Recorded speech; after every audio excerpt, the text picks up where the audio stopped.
What's up, America? Neil here with Geauga Firearms Academy.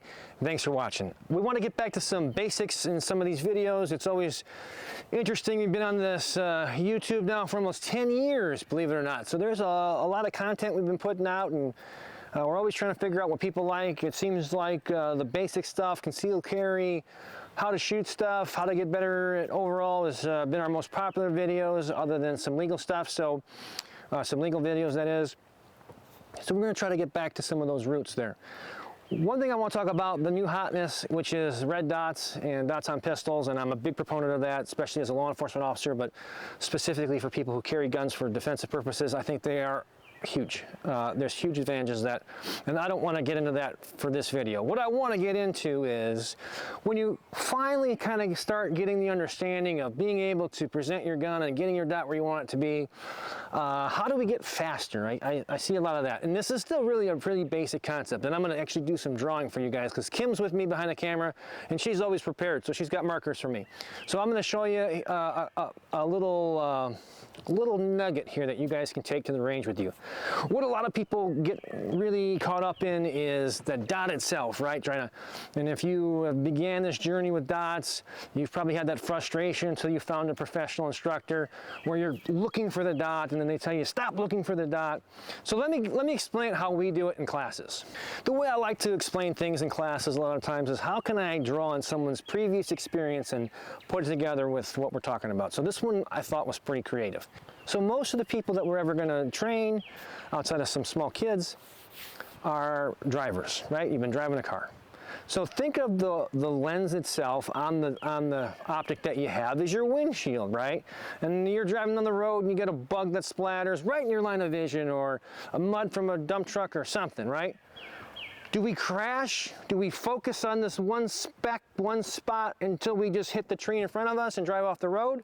Or do we look beyond it? That's the concept.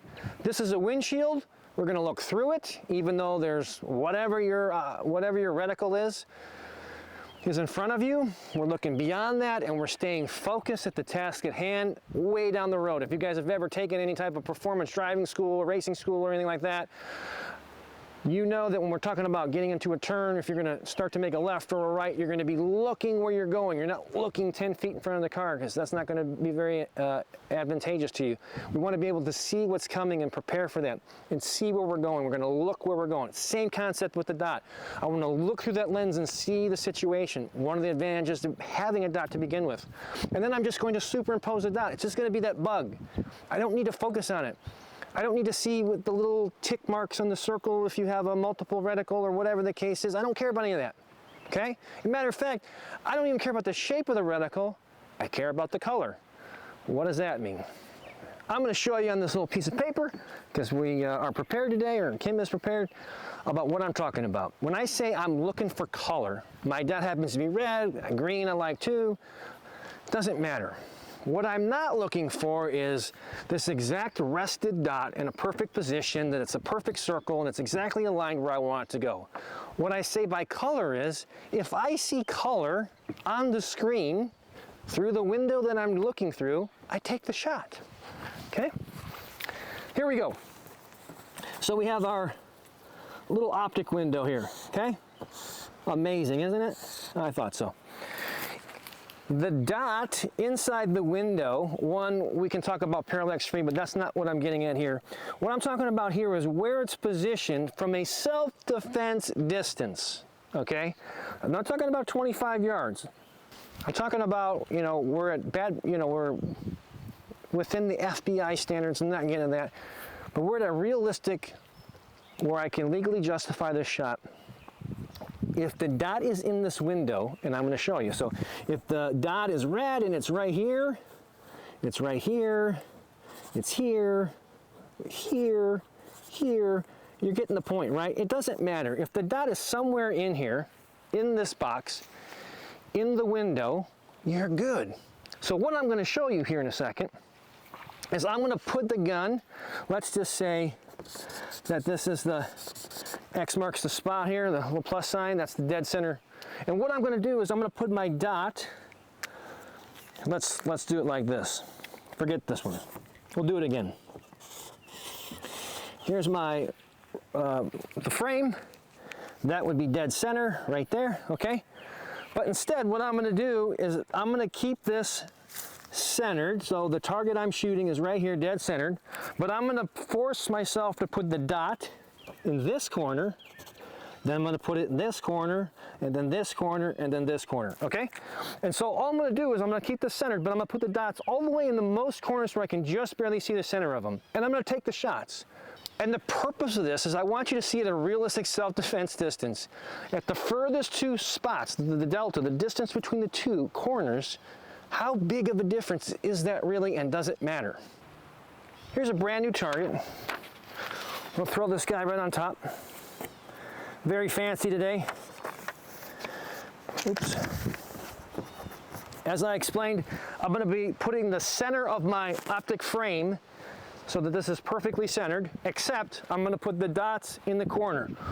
We're going to go 5 to 7 yards away, and I'm going to take the shots, again, at the extreme most corners that I can find.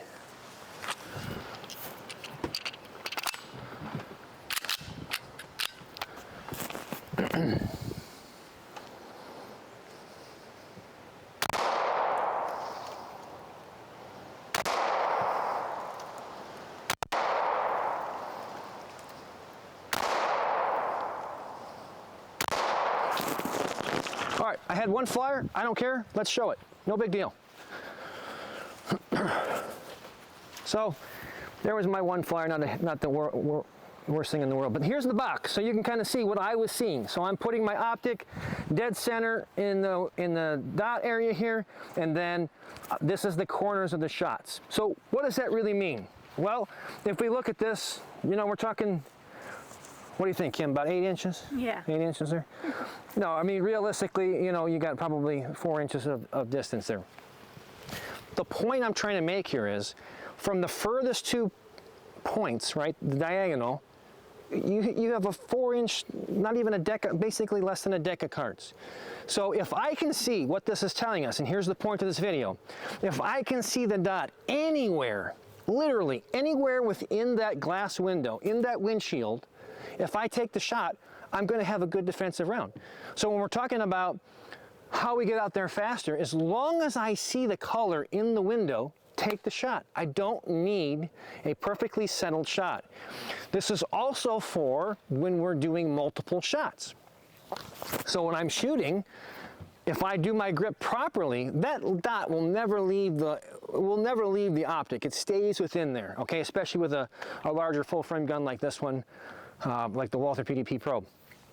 It's going to stay there because I can grip it hard enough, and so can you, and we keep it in that spot. As long as it's in there, I don't need it to settle and stop in the center. That is far too much time if we're trying to really increase our cadence and our ability to put a round on target as quickly as possible and still be accountable, most importantly, for the accuracy of that shot. Alrighty guys, I hope that was helpful for you guys. Take it to the range, give it a shot. You'll be surprised at what a small area you're actually shooting with. And by the way, I should have said this earlier, this is by no means a carry size optic. This is a full size. This is called the, we're going to be doing a review on this. This is from C&H Precision, might as well throw that out there. They came up with their own optics. They're well known for their plates, but this is their competition max. It is literally the biggest window that they possibly make. It would be equivalent to like the Hollow Sun huge window. So when we're talking about handguns that you carry, it's going to be even smaller than that. So hopefully you find that helpful. You guys know where to find us here on YouTube. We are on Rumble, we are on Facebook, Instagram, and of course we put all our premium content on Patreon, stuff that you will only see on Patreon. Plus, it is your way to help support us if that's something you guys are interested in. We always appreciate that from you guys. Until next time, remember, it's always better to be judged by 12 than carried by 6.